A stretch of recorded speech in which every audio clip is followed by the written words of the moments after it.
మీలో ఎంతమంది ఎగ్ పెట్టండి అనగానే ఎగ్ వైట్ ఒకటి పెట్టి ఎల్లో వదిలేస్తున్నారు? Hi, this is doctor Krupa, pediatrician from Hayath Nagar. So నా దగ్గరకు వచ్చే పేరెంట్స్కి ఎగ్ స్టార్ట్ చేయండి అని చెప్పగానే వాళ్ళు అడిగే ఫస్ట్ క్వశ్చన్, ఎగ్ వైట్ ఒకటే పెట్టాలా ఎల్లో కూడా పెట్టాలా అని. అసలు ఈ డౌట్ ఎందుకు వస్తుందో అర్థం కావట్లేదు. ఎగ్ పెట్టండి అంటే యాజ్ ఎ హోల్ ఎగ్ పెట్టమని, బోత్ వైట్ అండ్ ఎల్లో. ఎప్పటి నుంచి స్టార్ట్ చేసుకోవచ్చు అంటే 6 monthsకి కంప్లీట్ అయ్యాక వాళ్ళకి సాలిడ్ స్టార్ట్ చేస్తారు కదా, వాళ్ళ గట్ టాలరేట్ చేస్తుంది, ఇష్యూస్ ఏం లేవు అంటే ఒక 7th monthకి అలా ఎగ్ స్టార్ట్ చేసుకోవచ్చు.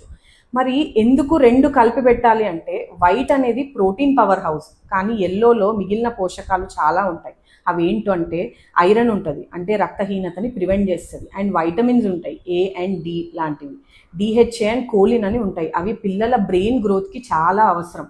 ఇంకో డౌట్ ఏముంటుందంటే పేరెంట్స్కి, ఎల్లో అన్హెల్దీ కదా, కొలెస్ట్రాల్ ఉంటుంది కదా అని డౌట్ ఉంటుంది. యాక్చువల్లీ ఆ కొలెస్ట్రాల్ పిల్లల ఎదుగుదలకి అవసరం, వాళ్ళ బ్రెయిన్ ఎదుగుదలకి ఎస్పెషల్లీ.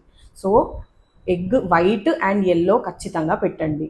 ఇంకా మీకు తెలిసిన పేరెంట్స్ వైట్ ఒకటే పెట్టి ఎల్లో పెట్టట్లేదు అన్న వాళ్ళకి ఇది షేర్ చేయండి. I hope it helps. Thank you.